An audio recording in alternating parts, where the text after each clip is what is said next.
இறைவனிடம் மனதை செலுத்துவது எப்படி என்ற சீடரின் கேள்விக்கு ஸ்ரீ ராமகிருஷ்ணர் கூறிய பதில்.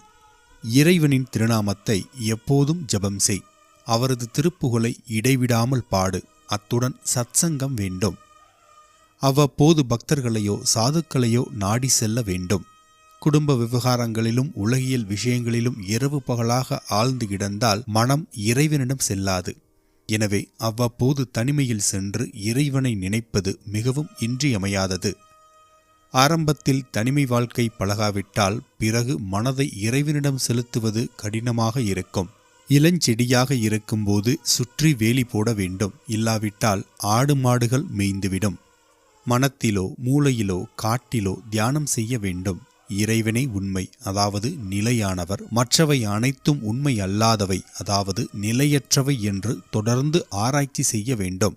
இவ்வாறு சிந்தித்து